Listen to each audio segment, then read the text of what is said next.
The Economist.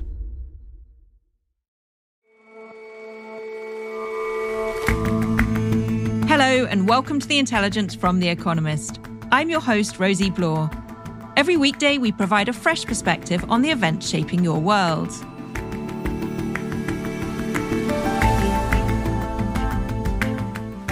Ukraine's president has spent months asking his country's allies to supply long-range missiles. But what difference would these weapons actually make in the war with Russia? And we've had biopics of historical figures, Hollywood icons, and pop stars. The latest trend is designers.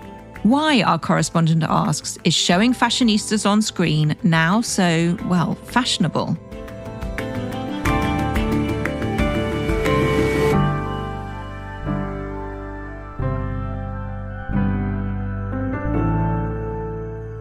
First up, though.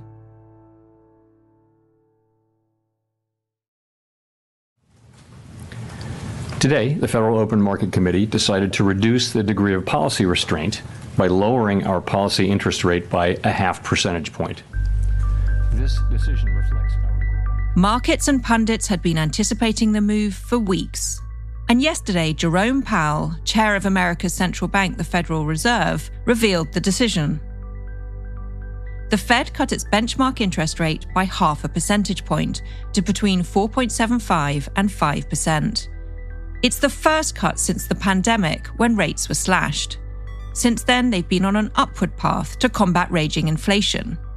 This latest move suggests the Fed thinks it has tamed inflation without plunging America into recession, achieving the soft landing that everyone wants. But it could also indicate worries about a different part of America's economy. The Fed's decision to cut rates by 0.5 percentage point is quite momentous. Simon Rabinovich is our US economics editor. Over the last couple of years, they've been on the warpath against inflation, jacking up interest rates. They're now beginning to go into reverse. So it really reflects the Fed's view that inflation is not that big of a problem anymore, but there is quite serious concerns about the state of the labor market. Simon, we've been waiting for a cut for a really long time. Did you know this was coming? Did we see this coming? Jerome Powell, the chair of the Fed, made quite explicit last month that interest rate cuts were indeed in the pipeline. Where there was uncertainty was how big the rate cut was going to be. If we had spoken 1 week ago, I could have told you that just about everybody in markets were at that point expecting a cut of 0.25 percentage point. But over the past couple of days, that view changed. Markets began to expect a 0.5 point cut, and indeed that is what the Fed delivered. So what does this cut say about how America's economy is doing?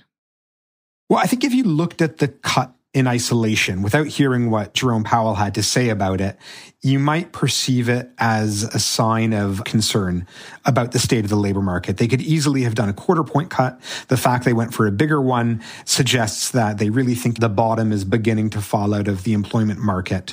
But the way that Chair Powell explained it is that this is really about recalibrating monetary policy, trying to get it to a place where effectively it's neutral, where you don't have too much risk on either side of the picture, and that from here on forward, we may actually see smaller moves. This was just a way to catch up to where monetary policy ought to be. As inflation has declined and the labor market has cooled, the upside risks to inflation have diminished and the downside risks to employment have increased. We now see the risks to achieving our employment and inflation goals as roughly in balance. He said at several points that he was quite satisfied with the state of the U.S. economy, that there was no recession in the offing. The U.S. economy is in good shape. It's growing at a solid pace. Inflation is coming down.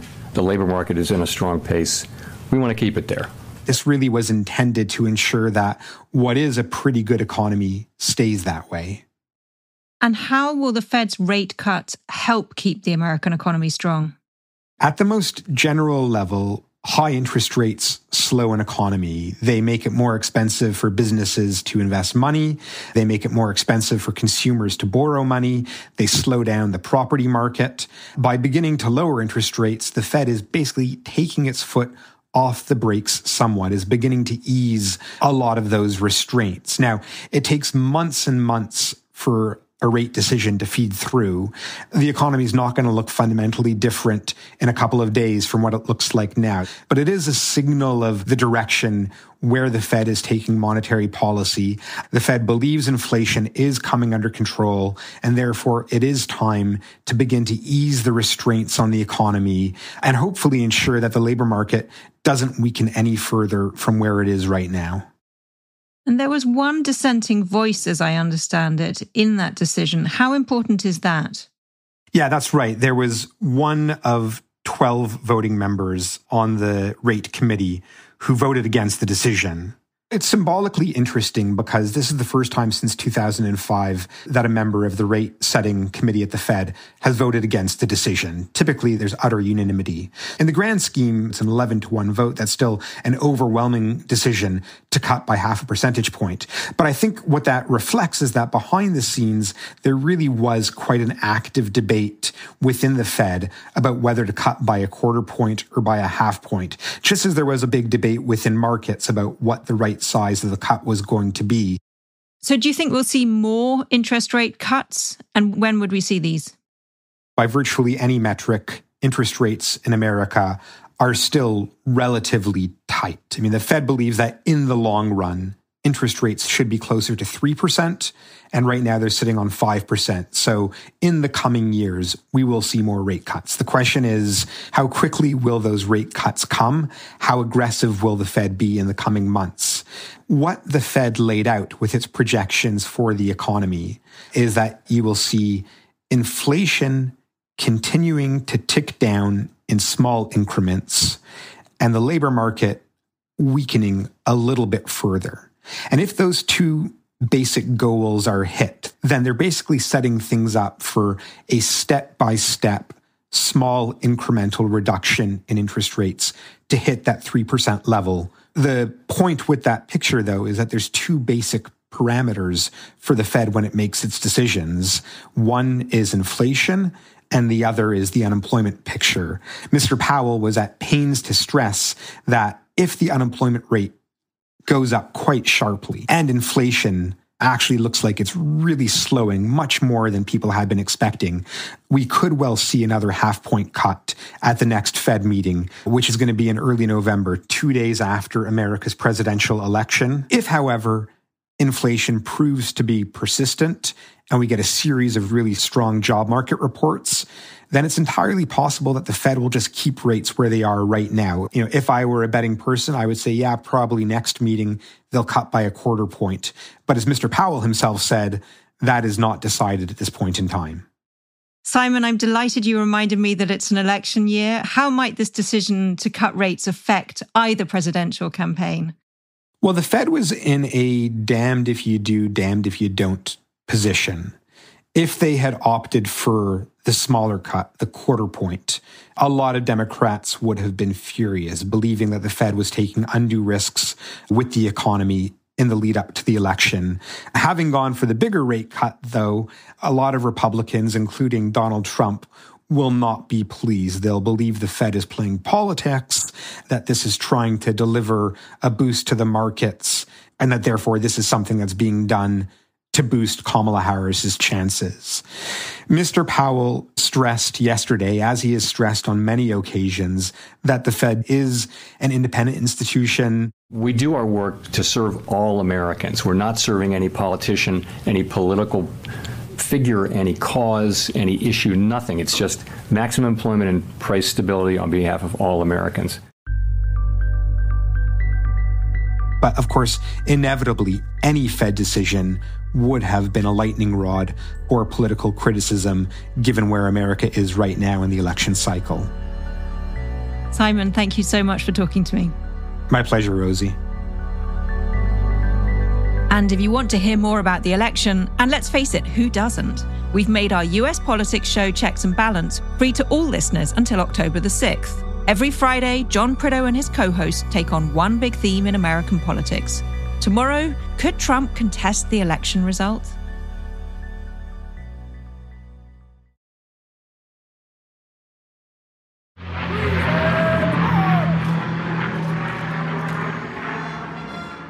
Last week, I visited RAF Northolt. It's an airbase in northwest London, and I was there to mark the 84th Battle of Britain Day.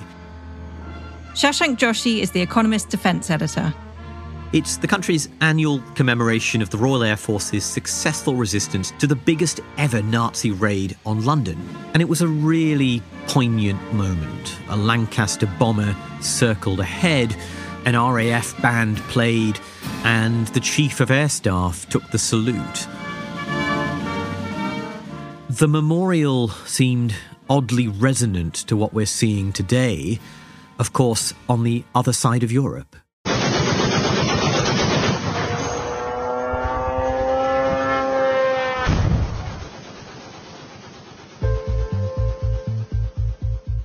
In cities throughout Ukraine, this vicious Russian bombing campaign involving missiles, bombers, glide bombs is wreaking havoc. Ukraine is firing back with its own drones and missiles, but because it's getting most of its weapons from the West, it can't fight fire with fire. America and its allies won't let it. And in the past few weeks, there has been an intense public debate over whether Western countries ought to allow Ukraine to use their longer-range weapons inside Russia. And we may well soon see a change in that policy. So, Shashank, can you lay out this intense public debate for me? What are the arguments here? On the one side are concerns about escalation. Это будет означать, что страны НАТО, США, европейские страны воюют с Россией. Vladimir Putin, Russia's president, has said that Western arms landing deep inside Russia would cross a red line. He said that that would mean the West was at war with Russia. Решения, исходя из тех угроз, которые нам будут. The Biden administration is cautious. It says that Russia has already moved a number of its fighter jets further east so that the air bases are not as valuable as targets anymore. It's worried about escalation in a way that might drag America into a conflict with Russia. And also, there simply aren't a huge number of these long-range missiles, whether that's American ones or European ones. They are scarce, they are expensive. Ukraine has to be very, very careful with how it uses them. On the other side of the argument is Ukraine and many of its allies saying, if you can't hold Russian air bases, ammunition depots, command posts at risk, Russia is enjoying sanctuary and that you simply won't be able to blunt Russia's offensive without taking the fight onto Russian soil. So who's right, Shashank? What do you think?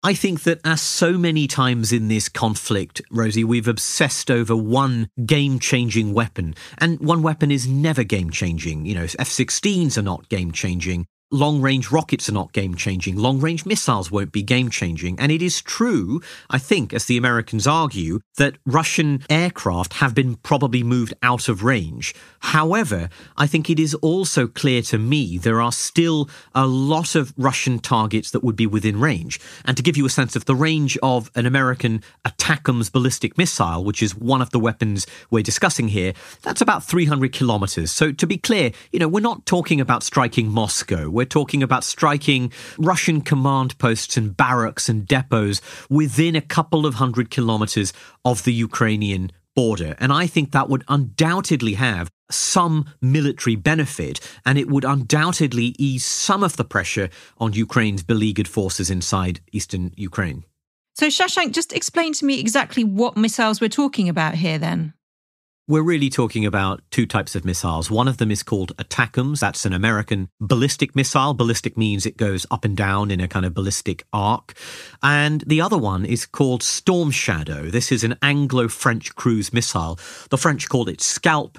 That is a very advanced cruise missile. Unlike a ballistic missile, it flies a bit like an aircraft, quite low, quite flat. It doesn't go out of the atmosphere. It has an air-breathing engine. It's very stealthy, equally very devastating. So those are the weapons we're talking about. But ultimately, the difficulty here is that America has a substantial say over how many of these weapons can actually be used in practice. And why does America have a substantial say on European missiles? It's a little bit complicated, and no one knows for sure because this is all so classified. But basically, it's a couple of things. One is the construction of the missiles. There are some older batches of Storm Shadow that have American components in them. We don't know if the ones in Ukraine do or not, but in the past that's been a challenge because it means America has a say over whether they can be exported and presumably could also impose other conditions. I don't think that's really the big problem here, though. The bigger problem, I think, is that if you look at how Storm Shadow navigates, it doesn't just rely on GPS, which a lot of other munitions do. It relies on a couple of other things. One of them is called inertial navigation, which is systems that tell the missile how far it's gone, the direction it's gone in, and it can kind of course correct. But the other one is something called terrain reference navigation. And what that means is the missile looks down at the ground and it compares what it sees to a library of images it has on board. And by doing that, it can navigate to its target incredibly accurately, even in the face of intense Russian jamming. So that's obviously hugely important. But where does that data come from? Well, in some cases, we think it comes from American satellites and sensors. That means it's usually very tightly held within the Five Eyes alliance, which is America, Australia, Britain, Canada, New Zealand.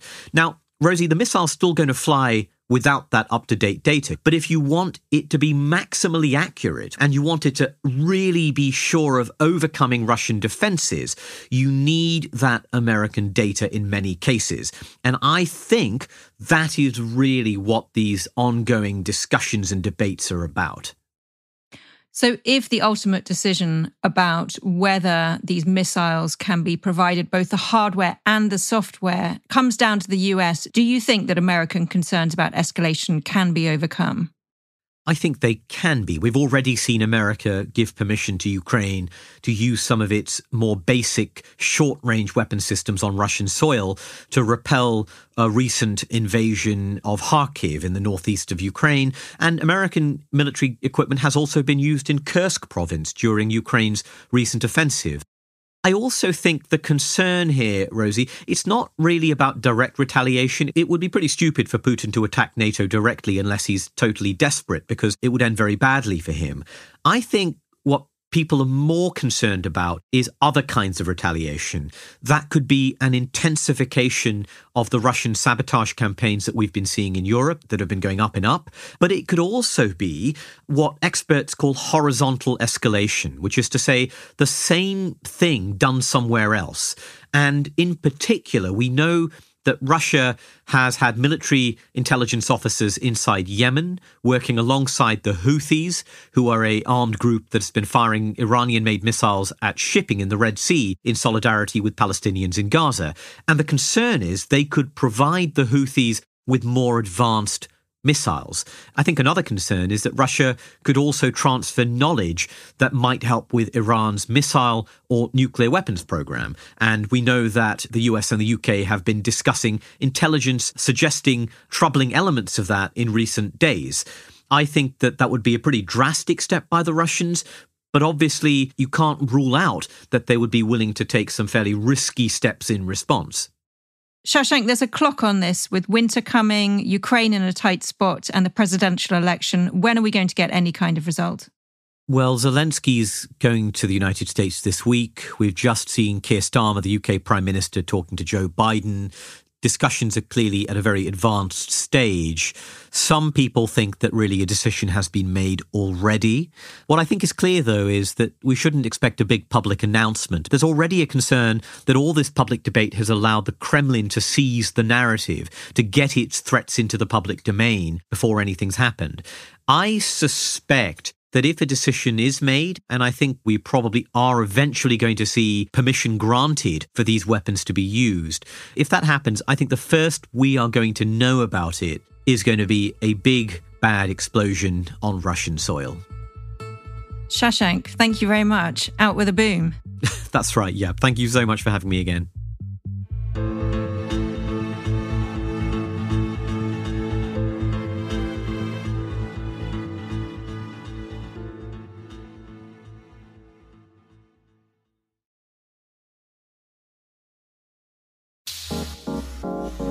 From Tokyo to Seoul, onto New York, London, Milan and Paris, there are more fashion weeks in September than there are weeks in the month. Rachel Lloyd is our Deputy Culture Editor. Recently, Haute Couture has also been starring in some of television's most viewed and talked about shows. Dramas have been trendy to start with. At the beginning of the year, we had Cristobal Balenciaga, which looks at the Spanish dressmaker and 30 years of his career. Como suele decirse, los caminos del Señor son inescrutables. Lo que es la vida. He was called the master of us all by his peer Christian Dior. Then there was The New Look, which looked at Dior and Coco Chanel during the Second World War. And lastly, we had Becoming Karl Lagerfeld, which followed the German director before he took over as Chanel's creative director. But it's not just drama that's strutting across screens. There's also been several documentaries. There was one about John Galliano, a British designer. Yeah, I'm going to tell you everything. There was another about Diane von Furstenberg, a Belgian designer of the famous wrap dress. And there's more to come as well. Netflix recently announced a docuseries focusing on Victoria Beckham's fashion house. There are a couple of reasons why fashion is so chic among television and film producers at the moment.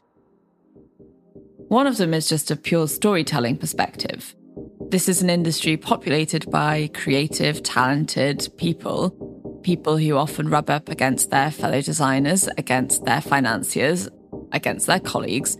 And these are all things that make for good stories.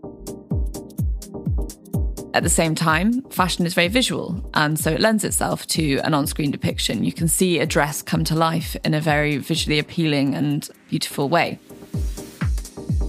But there's another reason, which is that Hollywood is obsessed with brands at the moment. Studios are interested in making stories about popular products that people will recognise, be it Barbies or Ferraris. And content about couturiers at the same time is a safe bet, as people will know the names Chanel, Dior, Balenciaga, even if they don't know about the people behind the brands. A crucial part of why these stories are making it to the screen is that fashion houses themselves are getting more involved in the storytelling process. If we think back to The Devil Wears Prada, which was released almost 20 years ago, lots of fashion brands were unwilling to begin with to lend their clothes for the film because they were slightly worried about incurring the wrath of Anna Wintour, who inspires Meryl Streep's character. But that's not the case today. Balenciaga and Dior both gave their blessing for Cristobal Balenciaga and The New Look respectively. They opened up their archives to the storytellers. And as a result, you can see the clothes represented a lot more accurately. And as one author told me, it's a way of them controlling their image and controlling the way that their brand is being presented on screen. And television offers an opportunity as well for these brands. Dior, for example, released a new fragrance around the time of the show's release. Dior is not the only fashion brand spotting the opportunities available on television. Some have gone even further in blurring those boundaries between branding and entertainment. Balmain, for instance, in 2021 developed a series to showcase its latest collection. Chanel has also helped to finance films that star Kristen Stewart, one of its brand ambassadors. If you saw Spencer, the recent film about Princess Diana, you'll notice that Miss Stewart is wearing rather a lot of Chanel in that film. And searches for Chanel products, particularly bags and sunglasses and blazers, really spiked in the wake of that film's release. And some are going even further than that. Saint Laurent has set up its own production company. It's kitting out characters in its clothes and providing stars with its gowns and things for red carpet events.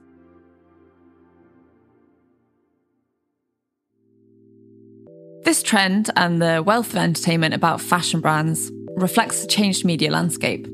Luxury fashion is expected to make $116 billion this year, up from $86 billion in 2020. But the old ways of reaching consumers are not really working in the same way. One person I spoke to told me that you're just not going to reach your whole audience in Vogue anymore. And so entertainment has become a new advertising platform for these fashion brands. It's a way for them to show off their wonderful creations. And for now, it seems to be working. Audiences are watching these shows, and fashion bosses will be pleased and smiling, unlike the models on their catwalks. But fashion brands going into entertainment should beware, because what can seem à la mode today can very easily become passé tomorrow.